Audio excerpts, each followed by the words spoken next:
Assalamualaikum warahmatullahi wabarakatuh. Selamat pagi anak-anakku, semoga kalian semua dalam keadaan sehat, amin.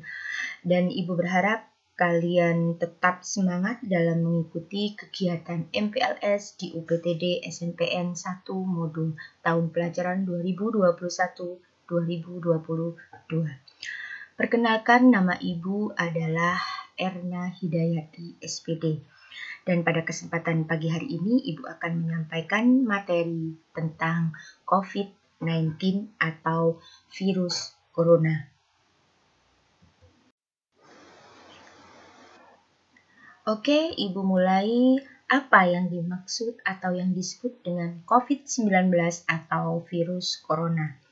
Mungkin kata-kata virus corona itu sudah tidak asing bagi kalian atau sudah familiar bagi kalian ya.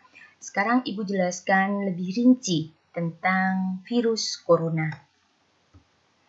Virus corona adalah sebuah keluarga virus yang ditemukan pada manusia dan hewan. Sebagian virusnya dapat menginfeksi manusia serta menyebabkan berbagai penyakit, mulai dari penyakit umum seperti flu hingga penyakit-penyakit yang lebih fatal seperti Middle East Respiratory Syndrome atau MERS dan Severe Acute Respiratory Syndrome atau SARS. 2019 nCoV atau yang dikenal dengan COVID-19, Coronavirus 2019 adalah jenis terbaru dari virus corona. Virus ini ditemukan pada manusia sejak kejadian yang luar biasa muncul di Cina pada Desember 2019. Kemudian, virus ini diberi nama dengan Severe Acute Respiratory Syndrome Coronavirus 2 dan menyebabkan penyakit Coronavirus Disease 2019 atau COVID-19. Jadi, sebelumnya virus corona itu memang sudah ada, cuma versi yang 2019 ini itu masih belum ada obatnya. Kalau yang dulu mungkin dikenalnya virus corona itu seperti flu, kemudian influenza. Nah, untuk yang 2019 di sini yang lebih ganas ya, masih belum ditemukan obatnya. Oke, Ibu lanjut. Cara penularan virus corona. Kita lihat ya, bagaimana virus corona itu bisa menular dari manusia yang satu ke manusia yang lain. Di antaranya yang pertama, jika kita tidak sengaja menghirup percikan ludah atau droplet yang keluar pada saat penderita COVID itu batuk atau bersin, nah itu bisa menjadi salah satu cara penularan virus corona. Kemudian yang kedua, memegang mulut atau hidung tanpa mencuci tangan terlebih dahulu setelah menyentuh benda yang terkena cipratan ludah dari penderita COVID itu sendiri.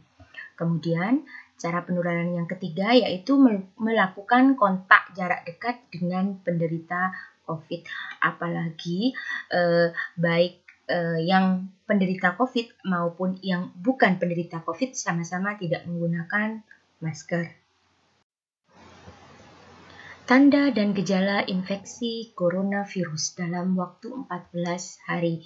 Di antaranya individu itu akan merasakan demam, jadi suhu tubuhnya di atas 30 derajat Celcius. Kemudian menderita batuk kering dan pilek, sakit tenggorokan, badan itu merasa letih lesu dan terasa tidak enak. Adapun beberapa gejala lain yang bisa muncul pada infeksi virus corona meskipun jarang, seperti diare, sakit kepala, hilangnya kemampuan mengecap rasa atau mencium bau, bahkan sampai ada gejala seperti ruam kemerahan di kulit. Ini adalah tanda atau gejala individu itu terinfeksi virus corona. Oke, Ibu lanjut. Pencegahan virus corona. Ibu jelaskan ya, karena sampai saat ini belum ada obat yang bisa mengobati virus corona itu sendiri, namun setidaknya ada beberapa cara yang bisa kita lakukan untuk mengurangi resiko terjangkit dari virus ini. Berikut beberapa upaya yang bisa kita lakukan, diantaranya adalah gunakan masker saat aktivitas di luar rumah. Jadi kalau kita terpaksa harus beraktivitas di luar rumah, maka jangan lupa menggunakan masker.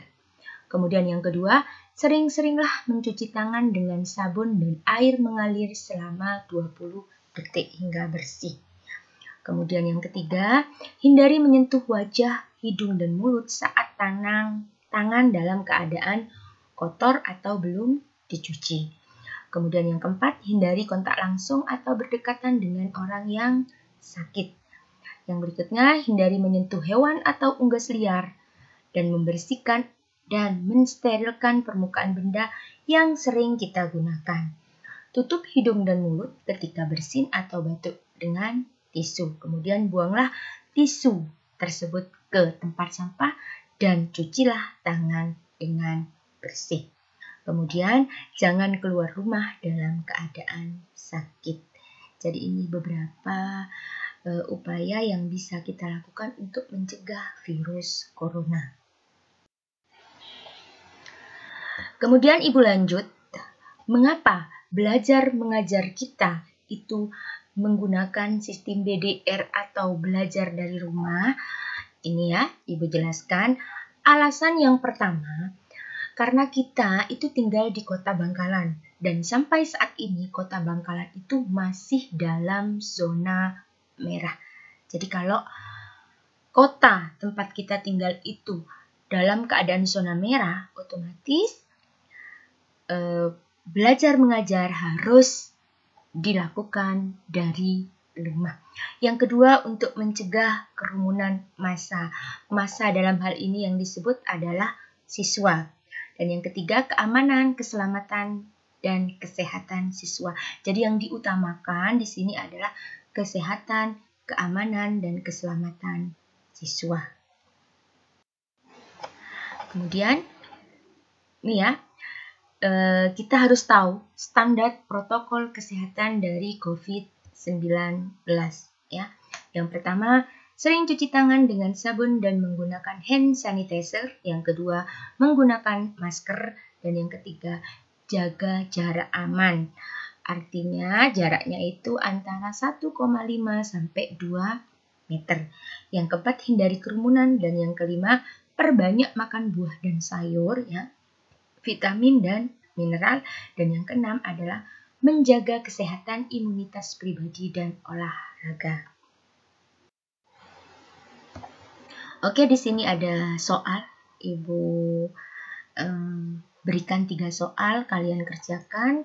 Setelah itu kalian bisa jawaban kalian bisa langsung japri ke Ibu.